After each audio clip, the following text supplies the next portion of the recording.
चला गया। खबरों में आगे बढ़ते हैं और ये बड़ी खबर है। आज नामांकन का आखिरी दिन है। कांग्रेस में 2 सीट पर अभी भी सस्पेंस बरकरार है। कांग्रेस में डूंगरपुर बागीदौरा सीट को लेकर असमंजस बरकरार है।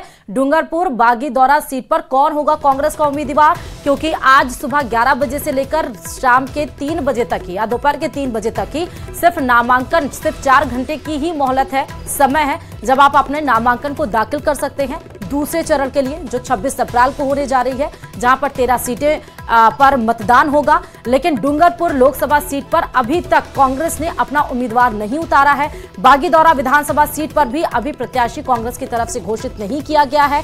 कांग्रेस और बीएपी में गठबंधन को लेकर सहमति बनने वाली थी, लेकिन बीएपी ने कल ही कह दिया कि वो गठबंधन नहीं करेगी। अब तक गठबंधन की बात नहीं बन पाई है। राजस्थान में पहले चरण के लिए 19 अप्रैल को मतदान होना है। 26 अप्रैल को बागीदौरा विधानसभा सीट पर उपचुनाव होना है। लेकिन इस बीच में कांग्रेस के सामने ये बड़ी असमंजस है। अगर कांग्रेस कुछ देर में बता देती है इन सीटों पर कौन होगा उम्मीदवार, तो आज वो नामांकन दाखिल कर सकते हैं। नहीं बताती है, 3 बजे तक नहीं नाम आता है, तो इसका मतलब कि वहां पर बीजेपी का कैंडिडेट ही सिर्फ लड़ाई लड़ेगा। उसके सामने कोई कॉम्पिटिटर कांग्रेस का नहीं होने वाला। और इस बात को लेकर जो कांग्रेस के नेता हैं, जो विधायक हैं, जो कांग्रेस के नेता हैं, जो कार्यकर्ता है, जो होड़ में लगे हुए हैं, वो खासा नाराज हैं। चाहे वो प्रदेश नेतृत्व हो, चाहे वो केंद्र नेतृत्व हो, क्योंकि वो चाहते हैं कि वहां से टिकट सीट खाली ना जाए। लेकिन जो असमंजस की स्थिति बनी हुई है कांग्रेस के सामने, वो बहुत बड़ी है, क्योंकि समय बहुत कम है और समय आज का ही है। कुछ घंटे की मोहलत है जिसमें कांग्रेस को कोई ना कोई फैसला लेते हुए बची हुई सीटों पर प्रत्याशी के तौर पर उम्मीदवार उतारना है। लेकिन कांग्रेस किस दौर से गुजर रही है, क्या सोच रही है, कुछ कहना अभी इम्पॉसिबल है। असमंजस क्योंकि हम लोग के सामने भी है, क्योंकि एक तरफ जहां बीएपी के साथ, हालांकि आरएलपी के साथ इस बार गठबंधन किया, सीपीआईएम के साथ गठबंधन करके उम्मीदवार के तौर पर उतारा, लेकिन बीएपी के साथ भी गठबंधन की जो असमंजस स्थिति है, बन पाती है नहीं बन पाती है। बीएपी ने फिलहाल इनकार तो कर ही दिया है कि वो कांग्रेस के साथ गठबंधन नहीं करेगी। अब कांग्रेस अंदरूनी उसकी क्या सोच है वो कहना अभी फिलहाल जल्दी होगा, जब तक पार्टी की तरफ से कोई स्टैंड नहीं आता है। लेकिन इसको लेकर कार्यकर्ताओं में रोष जरूर है। कार्यकर्ता ये सोच रहे हैं कि अगर बीएपी के साथ गठबंधन नहीं हो पा रहा है तो कांग्रेस अपने उम्मीदवार, इतने सारे लोग हैं, कार्यकर्ता हैं जो जमीन पर संगठन को मजबूत करते हैं, जो पार्टी का नेतृत्व करते हैं, जो लोगों तक पहुंचाते हैं, कोई किसी को टिकट क्यों नहीं दिया जा रहा है? कांग्रेस पार्टी क्या सोच रही है? इस खबर पर हमारे संवाददाता जयेश जुड़े हुए हैं। जयेश, कांग्रेस पार्टी क्या सोच रही है? आज का समय, कुछ घंटे का मोहलत, क्या ये सीट बीजेपी के लिए ही खाली रह पाएगी? कोई कांग्रेस का कॉम्पिटिटर नहीं रहेगा? देखिए, भारत आदिवासी पार्टी से गठबंधन की कवायद के चलते कांग्रेस ने बांसवाड़ा डूंगरपुर लोकसभा सीट पर और बांसवाड़ा जिले की बागीदौरा विधानसभा सीट पर अभी तक अपना उम्मीदवार घोषित नहीं किया है। आज नामांकन का आखिरी दिन है, 3 बजे तक नामांकन की समय है, उसके बाद नामांकन नहीं हो पाएगा। वहीं जो कांग्रेस के पूर्व सांसद ताराचंद भगोरा बांसवाड़ा डूंगरपुर सीट पर 3 बार सांसद रह चुके हैं, उनका बड़ा बयान सामने आया है। उन्होंने कहा है कि कांग्रेस पार्टी चुनावी मैदान में है, उतर रही है। कांग्रेस के जो सिंबल है विधानसभा बागीदौरा और लोकसभा बांसवाड़ा डूंगरपुर सीट के लिए, वो बांसवाड़ा पहुंच चुके हैं। हालांकि उम्मीदवार कौन होंगे, कौन चुनावी मैदान में उतरेंगे, कौन नॉमिनेशन भर रहे हैं, नामों का खुलासा नहीं कर पाए। लेकिन भगोरा ने ये कहा है कि आज अभी 11 बजे बांसवाड़ा में कांग्रेस के नेताओं की, बांसवाड़ा और डूंगरपुर के कांग्रेस नेताओं की बैठक होनी है। हाँ। और बैठक में दोनों उम्मीदवारों के नाम तय करके आज ही नॉमिनेशन करवाया जाएगा। हाँ। जी, तो इसका मतलब मान लें कि कांग्रेस पार्टी कोई फाइनल डिसीजन पे आ पाएगी? जी बिल्कुल, ऐसा माना जा रहा है कि जो कांग्रेस है आज अपने उम्मीदवार तय कर सकती है। सिंबल आ चुके हैं और उम्मीदवार तय करके आज ही नामांकन कराएगी। इसके बाद में जो परिस्थितियां बनेंगी, राजनीतिक समीकरण बनेंगे। अब तक बहुत बहुत शुक्रिया जयेश तमाम जानकारी देने के लिए। और एक और बड़ी खबर लोकसभा चुनाव से जुड़ी हुई इस वक्त की बताते चले कि बांसवाड़ा में महेंद्रजीत सिंह मालवीय आज अपना पर्चा भरेंगे। दोपहर 12 बजे बताया जा रहा है समय कि वो नामांकन अपना दाखिल करेंगे, जिसमें मुख्यमंत्री भजन लाल शर्मा शामिल होंगे और सीएम नामांकन सभा को संबोधित भी करेंगे। बांसवाड़ा डूंगरपुर सीट से बीजेपी प्रत्याशी हैं मालवीय, जहां पर एक जाट नेता के रूप में एक कद्दावर नेता माने जाते हैं। कांग्रेस पार्टी का दामन थामे थे, कांग्रेस पार्टी से अच्छा खासा पुराना रिश्ता था, लेकिन कांग्रेस पार्टी का दामन छोड़कर बीजेपी में सम्मिलित हुए। बीजेपी ने भरोसा जताते हुए उनको इस सीट से टिकट दिया और अब बांसवाड़ा में महेंद्रजीत सिंह मालवीय अपना पर्चा दाखिल करेंगे।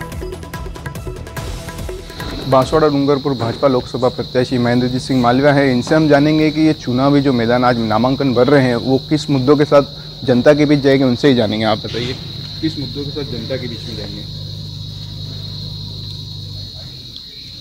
पूरे देश में एक हवा है, एक माहौल है, एक वातावरण है कि मोदी साहब तीसरी बार देश के प्रधानमंत्री बन रहे हैं और ये भी हवा है कि 400 पार का आंकड़ा भारतीय जनता पार्टी पार करेगी। पिछले 10 सालों में मोदी साहब के नेतृत्व में जो विकास हुआ है देश का, इसका कोई मुकाबला नहीं है।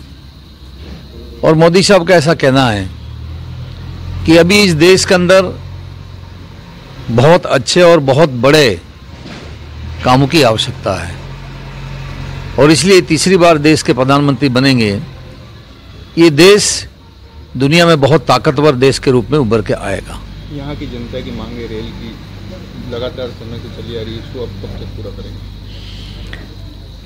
मोदी साहब की सरकार बनने के बाद 3 बार रतलाम बांसवाड़ा डूंगरपुर का पैसा दिया है और इस बार चुनाव के बाद जब प्रधानमंत्री बनेंगे तो मेरी और बांसवाड़ा की जनता की पहली प्राथमिकता होगी इस रेल परियोजना को पूरा करने के लिए पर्याप्त बजट का आवंटन। निश्चित रूप से बजट का आवंटन कराएंगे और इन 5 सालों के अंदर ही बांसवाड़ा की जनता को रेल में बैठने का, सफर करने का मौका मिलेगा। राजकुमार रोत ने कल बताया था कि लोकतंत्र को बचाने के लिए कांग्रेस हमारे साथ आ सकती है, उस पर आप क्या कहेंगे? लोकतंत्र को बचाने के लिए कांग्रेस हमारे पास आ सकती है। मैं कई मीटिंगों में ये बात कह चुका हूँ कि कांग्रेस एक बहुत बड़ी पार्टी है और बड़ी पार्टी होकर जबरदस्ती बाप के को समर्थन देना, मैं व्यक्ति से ये मानता हूँ कि ये संभव नहीं है। कांग्रेस पार्टी इनको कभी भी समर्थन नहीं देगी और ये हो जाएगा कि समुद्र वो नाले में जाके मिलेगा। मुझे ऐसा नहीं लगता। आज आखिरी दिन है तो क्या उम्मीदवार उतार सकते हैं कांग्रेस? नहीं, कांग्रेस का अपना निर्णय है। मैं अपनी ओर से इस ओर कोई नहीं कहना चाहूँगा। ये कांग्रेस पार्टी का अपना एक निर्णय है, उतारे या नहीं उतारे। इस सीट पर आप कितने मार्जिन से जीत हासिल करेंगे? रिकॉर्ड तोड़ मतों से हम जीत के आएंगे, रिकॉर्ड तोड़। ठीक है, धन्यवाद। चलिए, आज बड़ी खबर ये और बता दें कि जहां पर कांग्रेस प्रत्याशी आज अपना नामांकन भरेंगे। चित्तौड़गढ़ से उदयलाल आंजना नामांकन भरेंगे, जिसमें मल्लिकार्जुन खड़गे समेत कई नेता शामिल होंगे। कांग्रेस प्रत्याशी वैभव गहलोत भी आज नामांकन भरेंगे और वैभव गहलोत के नामांकन में आपको बताते चलें कि अशोक गहलोत, गोविंद सिंह डोटासरा, टीकाराम जूली भी मौजूद रहेंगे। राजसमंद से वहीं दामोदर गुर्जर भी अपना नामांकन दाखिल करेंगे। तो ये बड़े चेहरे हैं जो इस बार चुनावी मैदान में हैं। हालांकि सीटें बदली गई हैं, जहां से लड़ते आए हैं वहां से इस बार कांग्रेस ने नहीं दिया है टिकट। सीटें सबकी बदली हैं, लेकिन मल्लिकार्जुन खड़गे, गोविंद सिंह डोटासरा, अशोक गहलोत, टीकाराम जूली, ये सभी लोग नामांकन की प्रक्रिया में, चाहे वो वैभव गहलोत हो, चाहे वो उदयलाल आंजना हो, इसमें शक्ति प्रदर्शन करते हुए कांग्रेस अपने प्रत्याशियों का मनोबल भी बढ़ाएगी और एक मैसेज देने की कोशिश करेगी।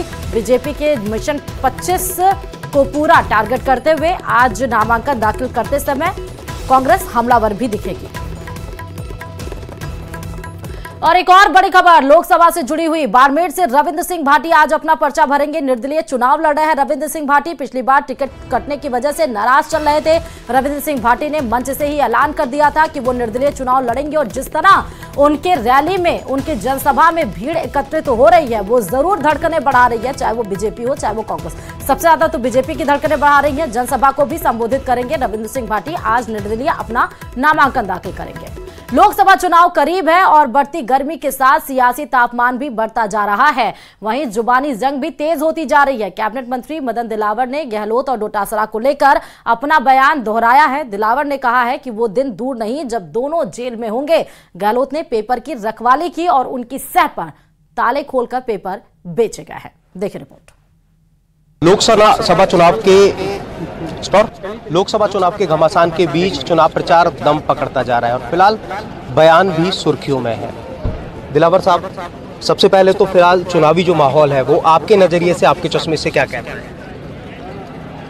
मेरे चश्मे से ही बताना ठीक नहीं है। राजस्थान की जनता और देश की जनता ये कहती है कि हम वर्तमान प्रधानमंत्री श्रीमान नरेंद्र जी मोदी को 400 ज़्यादा सीटें भारतीय जनता पार्टी की जिता कर देंगे और उनको पुनः प्रधानमंत्री बनाएंगे। 25 सीटों का हिसाब बात करें तो 25 कमल आपने देने का वादा किया है। 25 की 25 सीट होगी, परंतु जितने वोटों से पहले जीते थे उससे ज़्यादा वोटों से जीत करके देंगे। ठीक है। और टोंक में एक बयान आपका सुर्खियों में, जो राजस्थान भर में डोटासरा और गहलोत को लेकर के जो बयान दिया था सलाखों में पहुंचाने को लेकर, वो मेरा बयान सही था, क्योंकि गहलोत साहब ने पेपर की रखवाली ऐसे लोगों का रखा जो कांग्रेस के कार्यकर्ता थे, और उन्होंने ही ताला खोलकर पेपर बेचे अशोक गहलोत जी की शह पर, डोटासरा जी की शह पर। तो वो दिन दूर नहीं है जब डोटासरा जी और अशोक जी गहलोत साहब जेल की शिक्षों में होंगे। कुछ तथ्य हाथ लगे हैं जिस पर प्रक्रिया बाद में आगे बढ़ेगी। ईडी बढ़ रही है, ईडी बढ़ रही है, और ये सब ईडी और सीबीआई बताने वाली है। बहुत बहुत शुक्रिया हमसे बात करने के लिए। तो मदन दिलावर, जो कि एक तरफ तो दावा कर रहे हैं कि 25 की 25 सीटें तो जीतेंगे ही, साथ में दूसरा जो इनका बयान सुर्खियों में है डोटासरा और पूर्व मुख्यमंत्री गहलोत को लेकर के, जिसमें स्पष्ट कहा कि ईडी अब इस पूरे मामले में आगे बढ़ रही है और मैं अपने बयान पर अडिग हूँ। इस तरह का बयान फिर से एक बार न्यूज़ 18 से एक्सक्लूसिव बातचीत में मदन दिलावर ने दोहराया। हिमांशु मित्तल, न्यूज़ 18 कोटा। चलिए, उदयपुर से बड़ी खबर आपको ये बता दें, हालांकि सूत्रों के हवाले से ये बड़ी खबर है कि गौरव वल्लभ बीजेपी का दामन थाम सकते हैं। दिल्ली में गौरव वल्लभ की बीजेपी में ज्वाइनिंग हो सकती है। बीजेपी के बड़े नेता ज्वाइन करवा सकते हैं गौरव वल्लभ को पार्टी। हालांकि अभी भी कोई आधिकारिक पुष्टि नहीं हुई है। वही गौरव वल्लभ जिन्होंने विधायकी भी लड़ी थी कांग्रेस पार्टी से, लेकिन वो हार गए थे। कांग्रेस के वरिष्ठ नेता गौरव वल्लभ ने पार्टी छोड़ दी है। पार्टी की प्राथमिक सदस्यता से इस्तीफा का ऐलान कर दिया है। उदयपुर से विधानसभा चुनाव लड़ चुके हैं गौरव वल्लभ, कांग्रेस के राष्ट्रीय प्रवक्ता भी रहे हैं। गौरव वल्लभ ने कांग्रेस पार्टी को बताया है दिशाहीन और पार्टी की प्राथमिक सदस्यता से इस्तीफे का ऐलान कर दिया है। साथ ही उन्होंने ये कहा कि राम मंदिर पर पार्टी के स्टैंड से वो शुद्ध हैं। पार्टी के इस स्टैंड ने उन्हें हमेशा असहज किया। उन्होंने ये भी कहा कि मैं सनातन विरोधी नारे नहीं लगा सकता हूं, कांग्रेस गलत दिशा में आगे बढ़ रही है। खबर पर संवाददाता कपिल जुड़ गए हैं। कपिल, 2 पेज का नोटपैड में सब कुछ बातें लिख दी और लास्ट में ये भी लिखा कि वो हताश है, निराश है पार्टी छोड़ने के लिए, लेकिन ये सूत्रों के हवाले से खबर आ रही है बीजेपी ज्वाइन कर रहे हैं क्या गौरव वल्लभ? बिल्कुल, देखिए, सूत्रों के हवाले से जानकारी मिल रही है कि गौरव वल्लभ आज ही बीजेपी ज्वाइन कर सकते हैं। हालांकि आधिकारिक पुष्टि नहीं हुई है, लगातार पुष्टि करने की कोशिश हम कर रहे हैं, लेकिन पुख्ता सोर्सेज से जानकारी मिल रही है कि गौरव वल्लभ आज ही भारतीय जनता पार्टी ज्वाइन कर सकते हैं। दिल्ली में उनकी ज्वाइनिंग हो सकती है और भाजपा के बड़े नेता, जॉइंट सेक्रेटरी स्तर के जो नेता हैं, वो भाजपा के वो गौरव वल्लभ को पार्टी में लाने की जो काम है वो कर सकते हैं।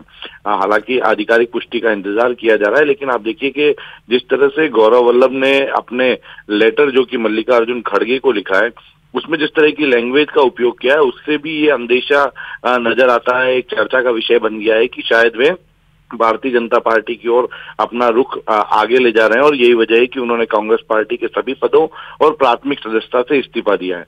मुख्य रूप से उन्होंने सनातन विरोधी और आर्थिक मसलों को लेकर कांग्रेस की जो नीति है उससे सहज नहीं होना बताया है, और इसी मसले को लेकर उनके द्वारा कांग्रेस की प्राथमिक सदस्यता से इस्तीफा देने की बात कही गई है। हाँ, लेकिन अभी ये सूत्रों के हवाले से ही खबर है कि गौरव वल्लभ, बहुत बहुत शुक्रिया कपिल, कि गौरव वल्लभ बीजेपी ज्वाइन कर सकते हैं। लेकिन एक सवाल और होता है, जो पार्टी के प्रवक्ता रहे हो, मेन प्रवक्ता रहे हो, जिन्होंने पार्टी का स्टैंड रखा, अचानक से वो पार्टी के स्टैंड से बेरुख हो गए हैं, तो बड़ा सवाल है। लेकिन फिलहाल क्या बीजेपी ज्वाइन कर रहे हैं ये देखना होगा।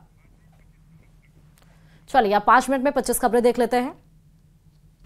प्रधानमंत्री मोदी का तूफानी चुनाव अभियान जारी। आज बिहार के जमुई में 12 बजे रैली, तो पश्चिम बंगाल के कूच बिहार में 3:30 बजे जनसभा को करेंगे संबोधित।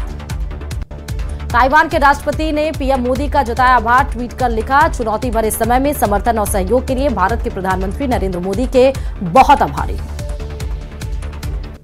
राम मंदिर प्राण प्रतिष्ठा पर पार्टी के रवैये से नाराज कांग्रेस प्रवक्ता गौरव वल्लभ का पार्टी से इस्तीफा, कहा दिशाहीन बढ़ रही है पार्टी, सनातन विरोधी नारे नहीं लगा सकता।